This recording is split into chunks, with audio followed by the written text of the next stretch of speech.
सरना धर्म कोड को इसी कांग्रेस पार्टी ने 11 फरवरी 2014 को खारिज किया था ट्राइबल मंत्रालय के पत्र से।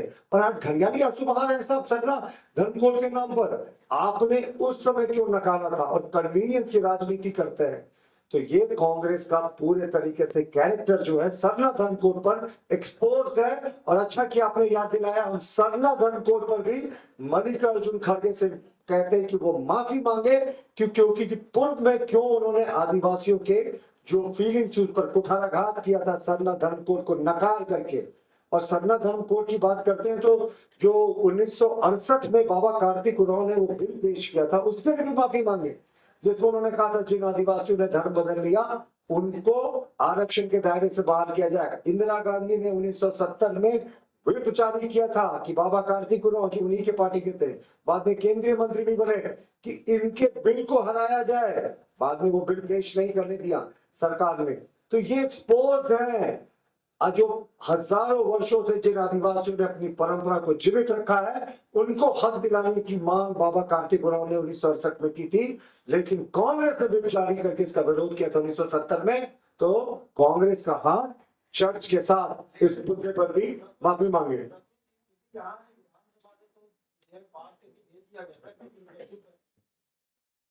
देखिए, मैंने अभी आपको कांग्रेस का स्टैंड दिखाया कि कांग्रेस क्या कह रही थी 2014 में। मुझे बोलने दें, कांग्रेस 2014 में क्या कह रही थी। लेकिन देखिए, ये सरना धर्म कोड ना राष्ट्रीय मुद्दा है।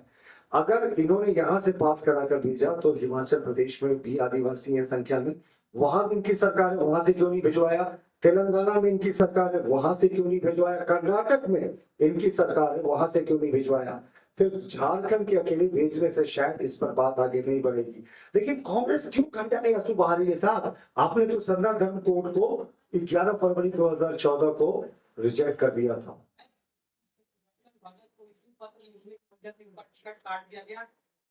मैं आपके आप मुझे बोलने दें। मैं आपके जो ख्यालों की उड़ान है उसको सलाम करता हूँ साहब। आप सुरेंद्र मोहन पाठक को कंपटीशन दे सकते हैं। 2014 का पत्र है और ये 2024 का चुनाव है साहब। 2 चुनाव हो गए इसके बीच में, और उसके बाद भी अगर आपको उस समय से इस नैरेटिव को जोड़ना है तो ये बड़ी हास्यास्पद बात है। मुझे बोलने तो दें, जवाब देने दें। और दूसरी बात, और कोई प्रश्न करना चाहता?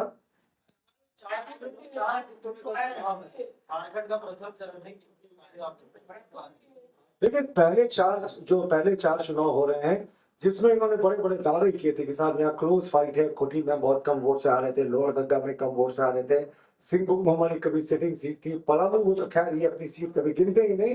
लेकिन इस बार जो नरेंद्र मोदी जी के नेतृत्व में, जो हमारे बाबूलाल मरांडी जी के नेतृत्व में तमाम केंद्रीय नेताओं का और जो स्थानीय प्रत्याशियों का सभा और जो नुक्कड़ सभा हो रहा है और जो प्रत्याशियों को समर्थन मिल रहा है, हम 4-0 से पहले चरण में यहाँ पर लीड लेने वाले हैं। और ये हमारे 15-0 का लक्ष्य गांधी को इंक्लूड करके उसको पूर्ति के लिए ये पहला कदम होगा। जी, ये कहते हैं भाजपा सत्ता में आएगी तो सरना धर्म कोड देगी, हाँ या ना?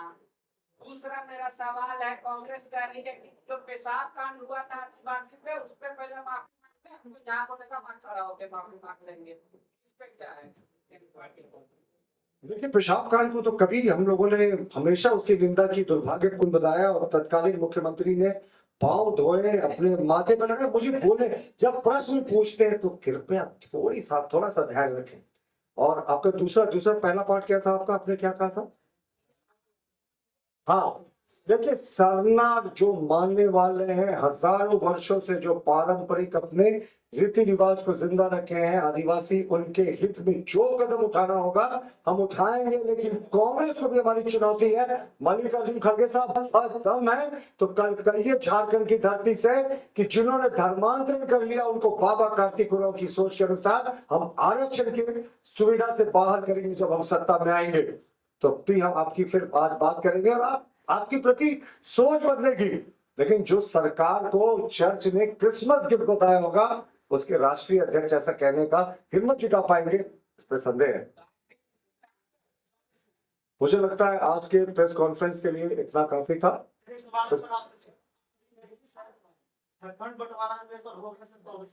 ठीक है सर, सबसे ज्यादा सर शासनवाद जो होंगे सर झारखंड में वो बीजेपी किया है सर। ये कैसे आप बोलते हैं? मैं अभी आपको सिद्ध करूं, 12 वर्ष उनका भी सरकार में हिस्सा था। कैसे था? शिबू सोरेन जी 3 बार मुख्यमंत्री थे अलग अलग कालखंडों में। हेमंत सोरेन जी 2 बार मुख्यमंत्री थे, एक बार तो इस बार 4 वर्षों के लिए, उससे पहले 16 महीने के लिए। राष्ट्रपति शासन 623 दिनों का था जिस समय यूपीए की सरकार थी। मधु कोड़ा जी भी लंबे समय तक, लगभग 2 वर्षों तक काबिज थे शासन में, जिनको झारखंड मुक्ति मोर्चा और कांग्रेस समर्थन करती थी। और हेमंत सोरेन तो खुद उप मुख्यमंत्री भी थे 2 साल से ज्यादा। तो ये जो 16 साल 18 साल का नैरेटिव रचते हैं ना बीजेपी के खिलाफ, ये गलत बयानी है और गलत नैरेटिव है। सर विकास हुआ, जिस तरह से उत्तराखंड का विकास हुआ सर, वहाँ पे बीजेपी शासित राज्य है, तो सर आप झारखंड का कितने विकास किए सर? आपका केंद्र में भी सरकार आया है, यहाँ भी सरकार आया है, क्यों नहीं विकास हुआ सर यहाँ पे झारखंड में सर? देखिए झारखंड का ये, अब आप प्रेस कॉन्फ्रेंस में जवाब देंगे।